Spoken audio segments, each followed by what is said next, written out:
Hello everyone and welcome to the game of the day with Elisabeth Paehtz, who is here in Capechecs. So for you, how many times did you play here? First time. This is your first time. Okay, we were not completely sure, so this is the first time. Because this is a very special tournament where there is 8 players. This is Karpov trophy, but 4 men and 4 women, so many women participate every year. It used to be with Karpov actually, no? At some point. It used to be with Karpov. I even beat Karpov in the final. But Karpov will play a match with the young Indian player Nihal Sarin at the end of the week. So it will be a few games in a match. So Anatoly Karpov will visit the tournament, of course. And you had the first day, which went very well the first 2 games. Yes, then. So the game we will analyze together is against Amin Bassem, who is the first African player to reach 2700. So he's just one of the top players in the world. We saw him in Capechecs too. And Ahmed Adli never managed, I guess. Sorry? Ahmed Adli? You think he had 2700? Probably not. No, I wouldn't think so. No, he's the best, Okay. the best African player ever. And you drew against Nihal Sarin, Yeah. which was a very strange game in terms of blunders. Yeah, that was a pity I missed. I missed the check, Yeah. But he missed too, so it was fine at the end. And you had an excellent position against Marisa Bag, but I don't know where I went wrong. Probably after e6 I should play differently. yeah, it was a very sharp game anyway. So, and she's very good in rapid, as you are, because you were. I think you had some medals in. I'm current European Women's Champion still. Wow! Okay, congratulations! And even in World Rapid or Blitz, you finished in top 3. Third once, Yeah. like 2 years ago. I think. And I remember when I used to play mind games a long time ago, you had excellent results in. Sometimes I used to be last in one of the section, but in one of the section I used to be very good, so it was always mixed. So you are in general. It's what I was saying on the show. Actually, is that you are maybe better in. You have better results. In rapid, yes. In Yeah, terms in of a- medals, for sure. Yeah. And, so. Even my rating doesn't show it, but in terms of medals, yes. Yeah, and even if you are a very good classical player. So let's see the game. So you started with d4. Do you prepare for such? You know, event? like I had today no charger for my laptop because I forgot some converter to euro because I have only the English plugin. So I mean, my preparation for the first 2 games was 0, and then I prepared against Marie, and it was probably the wrong move. Okay. So you started with d4. Yes. You are usually a e4 player. I play both. I mean, in Rapid, I used to play even more d4, like London and Toro. I like to play very much in Rapid. I also like it. Actually. So bishop g5. So this is not a toy. A toy will show what it I is. thought like Toro was bishop g5, no? After I g6. would really think it's after e6, the toy. Toy attack. I'm pretty sure it's here. I don't know what's the name after g6. Maybe it's toy as well. I thought it was, I mean, like I had lessons in this position with Papayano because he's playing it all his life. So he was teaching me all the secrets I have to know about the setup. Okay. So, and he called it horror. So Okay, maybe I'm But wrong. I don't know. I didn't know. So Not bishop important. g7. Yeah. Okay, this is all very normal. Yeah, and here there's e4 as well, but Yeah. I lost one game against Kovalyov in Baikansee. And then I decided e4 is too active, so Yeah, okay. And black generally goes c5, and then you can take, you can play either with bishop e2 or bishop c4. So you can go here, or you can go like bishop c4. There's a funny trick, for example, like after knight c6, queen e2. A lot of players here play h6 for some reason. After take on f6 and queen e3, you win a pawn. Okay, take This is here, kind and of- queen e3, Yeah, targeting both pawn on c5 Yeah. and h6. it's And- a kind of opening trick. Okay, I didn't know. Well, now you know. Okay, so Oh, you play d3, yes. b6, now he wants to just double Yeah. fianchetto, and okay, this is very normal. Bishop c4. It's possible, yeah. And okay, both players just you play a4. Okay, of course you want a5. He doesn't want to let you do. And now rook e1. So you somehow regret your decision not to play. No, I e5. wanted to. Basically, I wanted to wait for e5, and once he plays e5, I take and play e4. This was the plan. So let's see if he plays e5 now. You just take. Yes, and the idea was then to play e4. That was. And then you play against the bishop. Yeah. And this is actually not so. I mean, this is convenient for white to play. It's kind of, at least according to Papayano, we had this structure discussed it. So looks it's nice. Super, and that's why I mean, like rook e1. Okay, also like I have an extra square now for my bishop to f1. Okay, which you use the very next move. Yes, I used it a couple of times. c5, bishop f1. Yes. So maybe we can show it's not really possible now, or is it?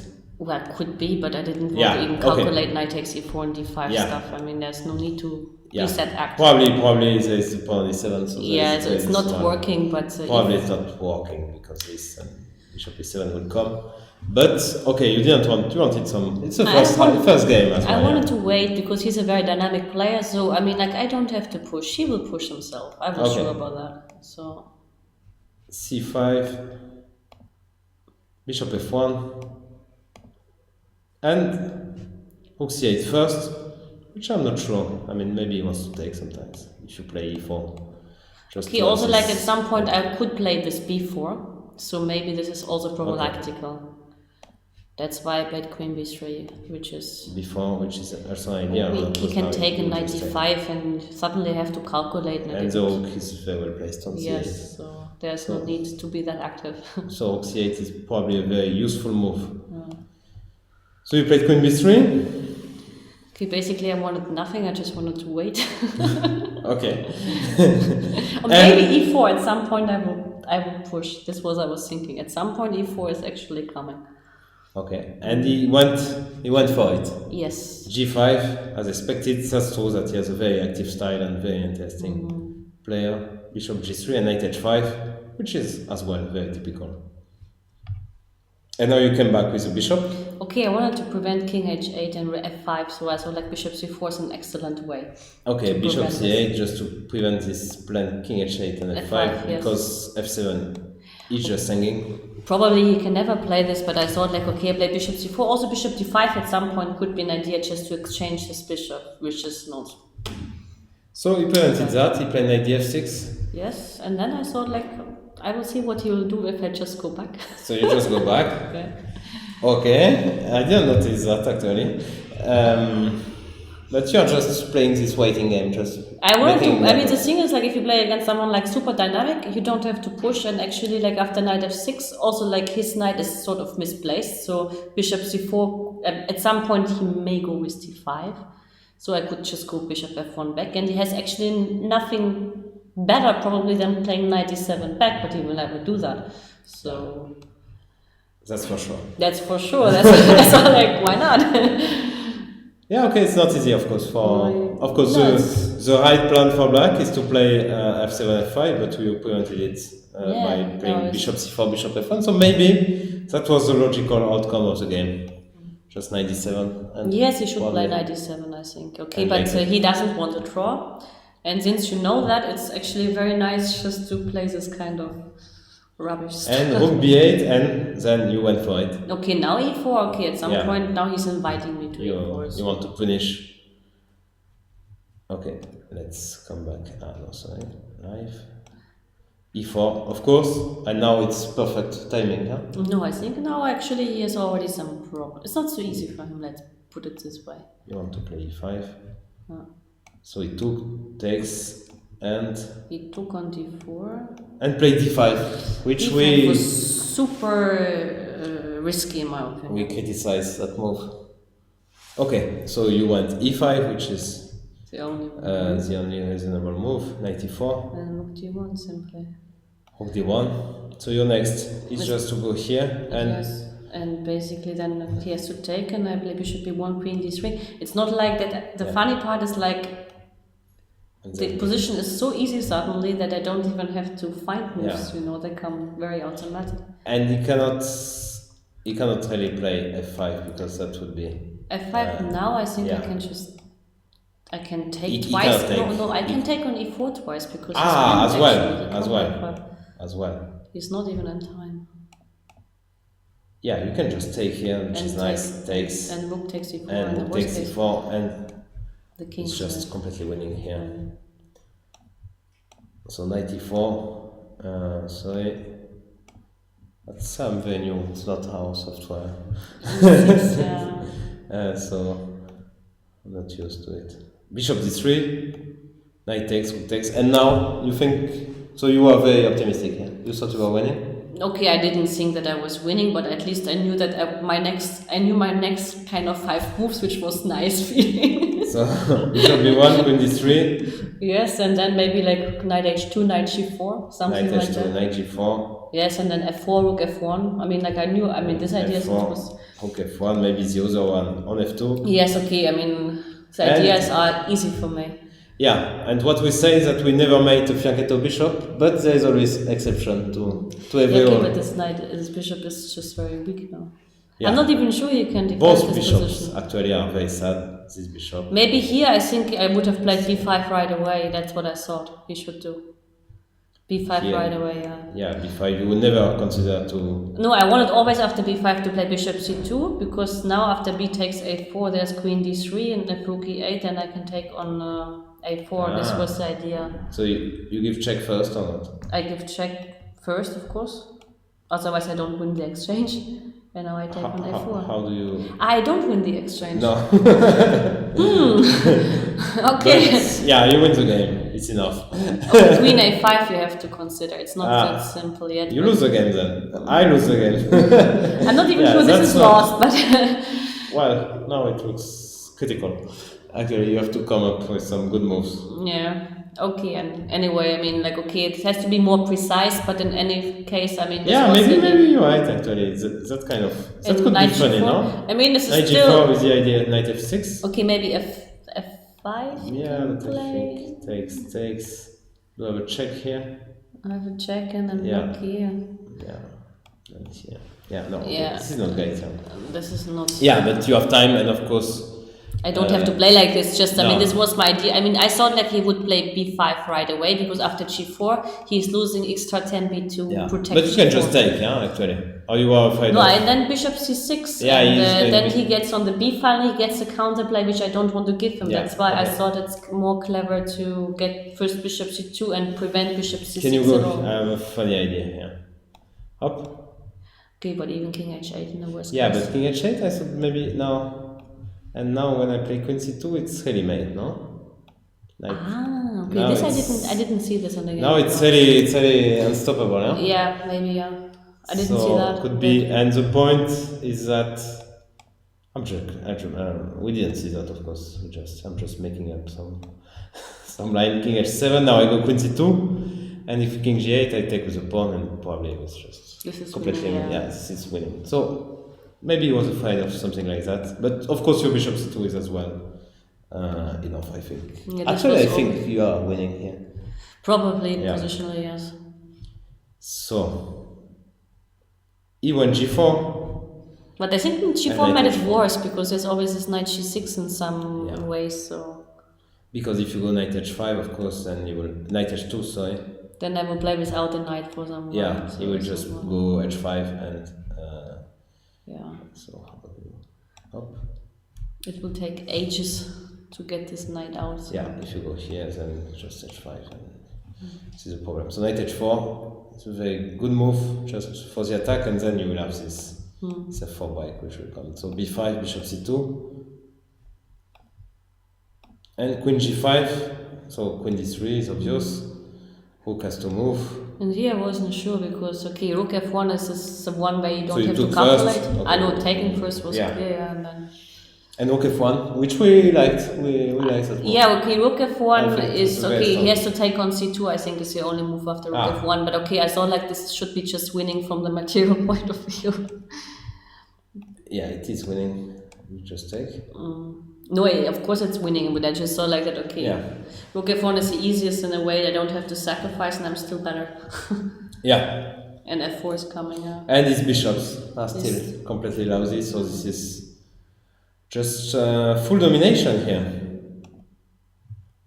So he played b4 and you went F4. this yeah. very nice move, f4, and suddenly all your pieces comes All my into pieces, play. yeah.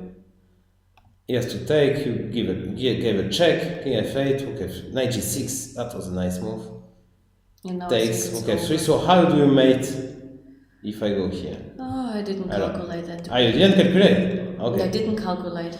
I mean, first question is... Queen g7, Queen g7 is the first question. I mean, I would have calculated, I had 7 minutes on the clock, so I thought like in any case 7 minutes should You be... played very fast, yeah? So this is your strategy before the tournament or just... No, but okay, in Torah, like in this kind of line, it's not...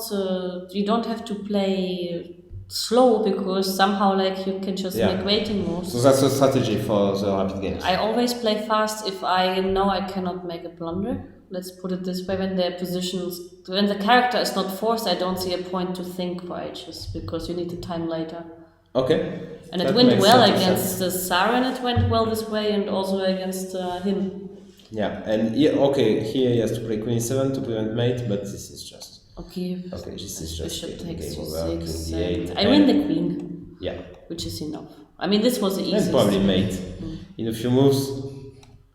So, and here he played Queen f5, and we wanted something. Okay, Queen takes g6 also wins, but then he has Queen takes f3, but after taking on f5 and g4, I mean, I didn't see even like what you want, you know. So just takes g4, and we thought this was, let's say, the easiest way. Yeah, the easiest and the more cynical in a way. Because you just take the material and you just grab some more material and you don't just playing for... but sometimes it's just the simplest, especially in rapid. You don't have wide. I mean, I had Queen takes g6 was my first thought, but then I thought like, why I should give him more material if I can just take it, you know. I just, of course, you can. Queen takes g6 was my first idea actually, but then I thought like, okay, he takes on f3, and he closes the f file, so why I need that? Of course, it's still completely winning f4, f5, no counterplay whatsoever, but of course. Takes, king h2, so let's see the last few moves. And rook df2. And just takes. And e6, and bishop e5 he cannot play because his rook is pinned. I had, for 1 second, I thought you just went that here. No, I saw this move. Actually. So, of course, pawn takes and not rook takes, because that would be hanging. So congratulations. This is just very rare for Amin Bassem to lose a game like this without any counterplay. So this is a nice performance. Yes, but I think like if you know the style of a player, and if someone is very strong in one style, and I mean, I don't know how good he is positionally, but whenever I checked his games, and I checked his games in former times, since I never played him, but I somehow saw some of his games, and I kind of knew that he is a 2700 player who's super strong in creativity and dynamics, but who is in positional kind of strategy, boring positions. Maybe he's 2-6, but he's definitely not 2-7, you know, and that makes a huge difference. So against such players, there's no point even to play open theory. Yeah. So you should be... Okay, that was a very clever strategy and it worked out very well. Yeah. So what are your hopes for this tournament? Well, if I make 50%, I would be super happy. But you know the top 4 qualifies, huh? Well, okay, I mean, like I'm not calculating that far. I thought like even if I don't qualify, I have 2 free days, it's not so bad either. Yeah, okay. Okay, yeah, that's true. But anyway, thank you very much and good luck for the rest of the tournament. Thanks for watching, bye bye.